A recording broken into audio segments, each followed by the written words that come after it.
Feel sick, stay home and contact your doctor.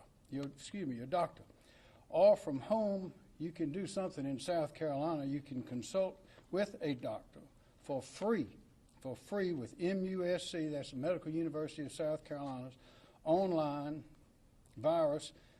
coronavirus website, and that is found at musc.care, musc.care. As of this morning, 1,178 people have logged on to that website and have been screened by medical professionals. Again, ours is the only state that we know of that has this free service. As DHEC has pointed out, there's no shortage of testing kits in South Carolina. Your local doctor or health care professional can get you tested if they believe it is necessary. It is inevitable that more South Carolinians will get tested in the days and weeks ahead, and it is likely that we will have more presumptive positive cases. For perspective, the Surgeon General told us today that the coronavirus has a lower threat of mortality with children and young adults than the regular flu does. That's what he told me today in the meeting we had earlier, the video conference. Elderly people with underlying pre-existing health conditions such as obesity, diabetes, respiratory, or heart disease are particularly vulnerable to the coronavirus. We have seen that. Dr. Bell. Thank you, Governor. Good afternoon. Late yesterday afternoon, March 8th, DHEC received a presumptive positive result for an additional individual who was tested for the novel coronavirus COVID-19. The older man is a direct contact, meaning he had close face-to-face contact with a previously announced presumptive positive case. He is also from Camden. He was evaluated at a healthcare facility. He is not hospitalized and is currently isolated at home. He was with these new presumptive positive cases, we now have indication of community spread in Camden. However, I want to reassure the public that DHEC has been preparing for the introduction of this virus in South Carolina for weeks, and we have planned, prepared, and tested our ability to respond to public health threats like COVID-19. Our contact investigation protocol is working, as we are appropriately identifying and connecting with individuals who could have been exposed to this illness. This helps us to limit potential spread while we continue to also identify potential exposures based on travel or other relevant history. It's all of our responsibilities to help prevent the spread of illness. Our key recommendations at this time are to stay home from work or school and to avoid public gatherings to protect others in the community if you are sick. Reach out to your healthcare provider if you are showing symptoms such as fever, cough, or shortness of breath. If an individual doesn't have a primary healthcare provider, MUSC Health is providing free telehealth screening to all South Carolinians. Anyone experiencing symptoms can visit musc.care and be screened without having to leave home. You can reach out to MUSC for more details on its telehealth screening. We're still learning about this virus, and we are committed to keeping the public informed. As we learn more, we will continue to provide updates as quickly and as timely as possible. I'd like to reemphasize that each of us has a responsibility to prevent the spread of disease, to protect our family, our coworkers, our community. Please stay home if you are sick and continue to practice good hygiene. I want to thank all of our public health officials, healthcare providers and healthcare facilities, and various leaders and groups across our state for their continued dedication to protecting the safety and health of South Carolinians. For the latest information, I encourage you to visit our website at scdhec.gov/COVID-19. Thank you, and I'm happy to take any questions. Does anyone have questions? I have a question. Yes, ma'am. Thousands of people are going to descend into 5 points. for St. Patrick's Day Festival? I know that right now we're saying to avoid crowds. What's the expectation there? We're asking people to avoid crowds if they have symptoms. If we're in a community where we don't have evidence of ongoing spread, which is not the case in Columbia area, for example, so there's no reason to alter our routine activities. There's no reason at this time to cancel any public events or take any special measures when there is no evidence of ongoing spread in a community. Governor, you Yes, said ma'am. all office buildings are open now. What Yes, is the ma'am. trigger for deciding to close? What would cause that decision, and who makes it? Well, the closing the state offices, of course, would be up to me, up to the governor. But we are nowhere near that, and we will keep everyone informed on exactly what the progress is. But there's no reason to do that. What about schools? Who makes that There's decision? no reason to do that either, Dr. Toomey. No, with regards to the question about schools, we are in constant contact with the school officials and working with them to make sure they have the latest information, and there's no recommendation at this time for them to take any action such as that. Dr. Toomey, on Saturday it was said that both patients then had received their tests on March 5th. That was Thursday. We didn't hear about the presumptive positive test till Friday evening. Why did DHEC wait to tell the public? Well, the question is the time lag between a DHEC test from our lab to the time that it goes to CDC and CDC responds to us with an affirmative positive. The CDC, we received the 2 presumptive positive confirmations today. So the CDC is collecting samples from multiple states, from all the states. So we cannot control their turnaround timeline, and so we received it today. What are the steps that schools should take if they believe that students have been exposed to the coronavirus? So we recommend that schools continue to take the measures that they've always taken to exclude individuals if they're sick. And this is something that we cannot emphasize more. It's the message that we've always given, and it is the message that it's effective. If students or staff members are ill, they should stay home. There's no reason for other individuals who are not having symptoms to curtail their activities. And so we have guidance for schools for a variety of conditions for the measures that they're supposed to take for each specific diagnosis. But we ask that people monitor for symptoms and stay home if they're sick. Do you know that Richland 1 notification was pushed out too early? Without information about widespread transmission of the disease in the community, there's no reason to do school closures, and there's no reason to ask individuals who are not sick to stay home or to quarantine if they haven't been in contact with someone who's diagnosed or they are someone who's ill. So that actually goes back to what could trigger that sort of decision? Is it the widespread, it being widespread in the community that could cause something like that to close? We monitor absentee rates, but this is something that we take under consideration during each flu season, in fact. So even during the flu pandemic, we were making plans for the possibility of school closures, and we've never have not taken that measure statewide. Occasionally school districts do make their own decision if there are high absentee rates or if they don't have sufficient staff to provide a safe educational environment. But if there is not evidence of ongoing spread in the community, there's no reason to close schools. Yes, ma'am. Over there. Yes, ma'am. Thank you. If one person's caught it face to face, can you confirm if it is still could be airborne or not airborne? So in healthcare settings, we have terms that have a specific meaning that might be different from what they mean to the general public. When we refer to airborne transmission, that means that there are very small micro droplets that remain suspended in the air for long periods of time. COVID-19 is not in that category. We consider it to be spread by respiratory droplets, which are larger droplets that actually do not remain suspended in the air for a long period of time. And that's how we define close contacts. If you've had close face-to-face contact with an individual who actively has symptoms and could be exposed to those respiratory droplets, those larger respiratory droplets. To clarify, how many cases have we gotten back from the CDC for confirmed positive? We have confirmation from CDC of 2 cases. Director Jimmy, can you clarify, Richland 1 one made the announcement about the 5 self-quarantine students without DHEC's input, and that was not your recommendation?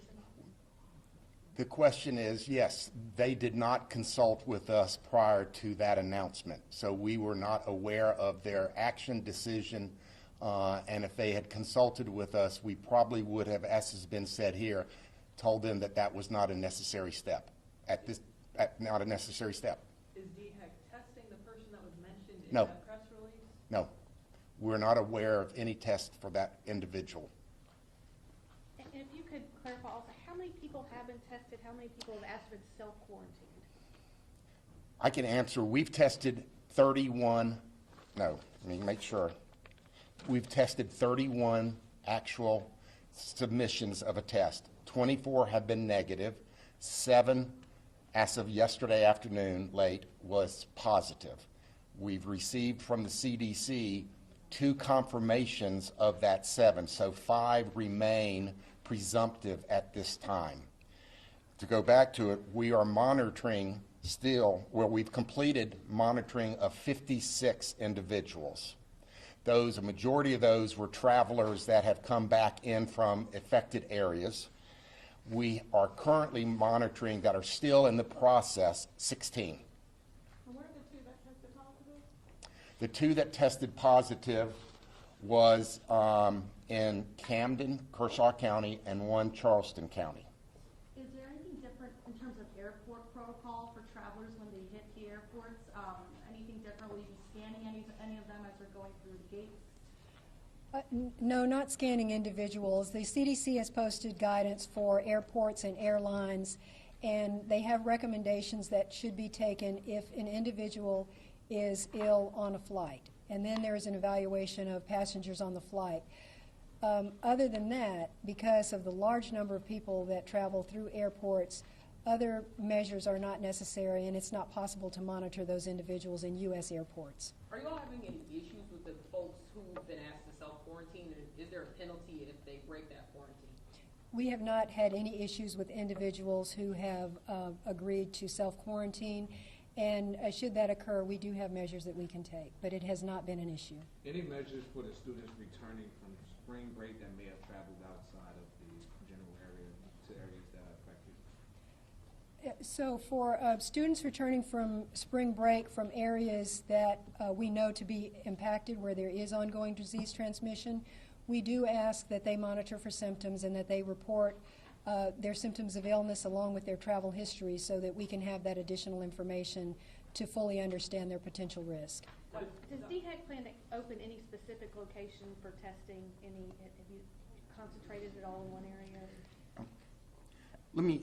There's 2 answers to that. One, DHEC right now is the lab, the public health lab that is authorized by the CDC to perform tests.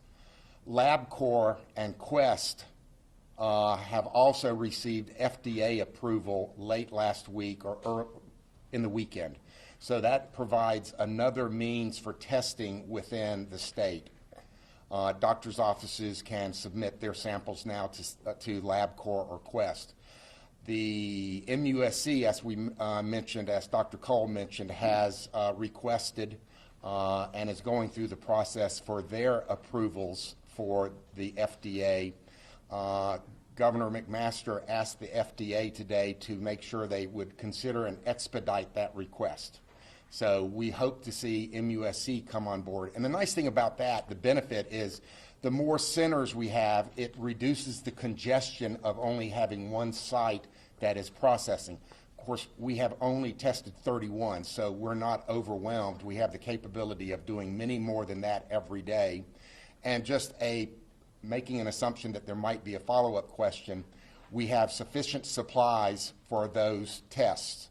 People refer to them as test kits. Test kits are for the labs, and each kit for us provides opportunity for 500 tests. So we have 1 test kit and a second one. So we have the capability of over 1,000 tests at this point in time. And again, we've tested 31. And we have additional labs coming online for testing as well, and they will have the test kits as well. What's the condition of the 2 confirmed positive patients right now, and where are they located, like which hospitals?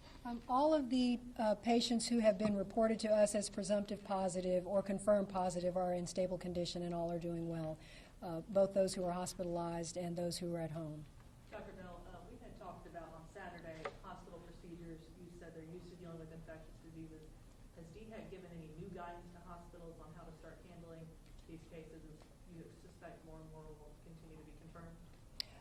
DHEC is providing additional guidance from the CDC for healthcare facilities, and we're also providing assistance from our healthcare associated infection section for facilities. There, as you can imagine, there are a number of questions about protocol and procedures, and so we are assisting with infection control practices, and hospitals are following the routine guidelines for the various levels of isolation. So no changes to hospital procedure statewide at this time? No changes to hospital procedures statewide at this time. We continue to disseminate guidance from the CDC as new recommendations come out. What's the projected impact on healthcare workers throughout the state? I'm sorry, repeat, Is there any please. projected impact on healthcare workers throughout the state? Well, because healthcare workers routinely have face-to-face contact with people who are ill, we want to make absolutely sure that healthcare workers have and use appropriate personal protective equipment to prevent them from being exposed. And this is important because as we inform individuals who are ill, if they suspect that they've been a contact or something like that, that they must report to a healthcare facility first that they have that suspicion so that healthcare facilities can take appropriate measures to prevent unrecognized exposure or have individuals just sitting in a waiting room or in an emergency department where healthcare workers might be exposed. Do they have the necessary supplies to do that? Do they have enough masks, everything else? We believe that supplies are adequate. There may be delays in the delivery, but I would need, or we would ask the hospital association or healthcare facilities to respond to that specifically. As far as funding, where is that coming from for the test kits, and will we need additional funding as this kind of goes on? The funding is coming from DHEC right now, from our funds, but the U.S. government has approved either $8.3 or $8.9 billion to be distributed, and they're working on that methodology as to how to appropriately distribute those funds to the various states, D.C. and Puerto Rico, as well as to the tribal entities within the nation. So there are additional funds that are going to be distributed, and that will be very important as this continues because we do expend dollars, and it's wonderful for the U.S. government to step up to help public health departments across the country and states across the country in this expense. Now, we know that washing your hands for 20 seconds is kind of the minimum amount of time, singing the happy birthday and everything. Can you just confirm whether or not the temperature of the water that you wash your hands in affects whether or not it kills germs successfully? Because we've been told that some schools across South Carolina don't have access to hot water in their school bathrooms. No, the temperature of the water doesn't matter in terms of germ killing. It is for comfort, and you couldn't get the water hot enough to kill germs, so it is the soap and the warm water that is recommended, and the soap is what is effective. The temperature of the water doesn't matter. Dr. Bell, we know the two now confirmed positive cases were the 30-year-old woman from Charleston and the 8-year-old in her 80s woman from Kershaw. Can we get the age range of the other 5 presumptive positive cases? We're just referring to them as adults because the actual age of individuals really doesn't matter. What's really most important is for the population to be aware, as the governor said, of those who are at risk of possible complications. So it is older individuals who can potentially experience complications, but the ages of the actual cases is not of necessary importance in terms of what we do differently from a public health perspective. Dr. Bell, I know you said they were in, all of the presumptive positive cases were in stable condition. Are they all in good condition, or is it just consistent? They're all in good condition. We know that the flu season, well, the flu has a season that it comes to end. Are we expecting this virus to go well into the spring and summer, or do we not know enough information about that yet? Because this is a novel virus and we've never actually experienced this virus in a warm season, That's unknown, but we are looking at other viruses that are genetically similar to this. And respiratory illnesses tend to be more active in the winter months. But this particular virus is more we've had more transmission internationally than we saw with other genetically similar viruses. So it's really unknown if we'll continue to see high activity in the warm months. Do we know if there are any South Carolinians that are currently restricted from traveling back to South Carolina because of this virus if they were traveling abroad? If South Carolinians are being detained in other jurisdictions, I'm not sure. Since there is community spread in Kershaw County, any particular message to the people there, and because they're probably on heightened awareness, and whether there might be community spread in Spartanburg and Charleston expected? Well, we want to emphasize that really just because we've identified these cases, that the message we've always given is really the same. What is needed, though, is for people to really take that message seriously. It's the same message that we give during every flu season, to stay home when you're sick. And we believe that people often don't take that message seriously. And so what we need now is not really a different message, but it's a behavior change so that people do take responsibility for protecting their coworkers and their community from disease spread, because if people are ill, we ask that they not be out and about and that they limit their activity from public gatherings, from work, and from school. And for those that were already infected, is it possible for them to get the virus again, or do we know enough information about that yet? The possibility of reinfection with the same virus, because this is a new virus, is unknown. It's unlikely. Governor McMaster, Sure. we talk about price gouging with hurricanes. You've seen the empty store shelves, hand sanitizer, clean wipes, things like that. Any statewide ideas of how to limit that and make sure stocks are running high here in the state? What we ask is, been stated over and over, we ask people just to follow the advice and instructions that have been given about very, very simple things to do. And at this point, that's what they need. That's what everyone needs to do. Are there any further questions? Thank you for coming, and we'll keep you up to date.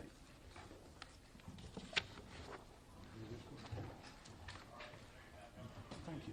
Thank you so much.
The ability to say that person's definitely not a case because we didn't have the testing kits and the capacity to do that. What happened is that level of folks you had to contact trace to exploded quite quickly, overwhelming our ability to do this basic work of containment. And then lastly, we're now at the cusp in a number of communities where we go from containment, where you're focusing on every individual case, to mitigation and control. That means large-scale societal interventions around reducing the amount of admixture between people such that you're reducing the virus's flow between people. The challenge with that, though, as we all well know and we're all seeing and the stock markets are telling us, is that these can be extremely challenging for society and for the economy. Because stopping the flow of people is basically stopping the flow of the economy. And we're at that point now in a number of these outbreaks, specifically Washington State, where we are now moved from containment to mitigation. The question becomes for us now is, as this moves across the United States, certain communities are going to be able to contain. What does it take for us to invest in their capacity to do so that we can avoid some of the more troubling, the more challenging mitigation measures that we might need to see?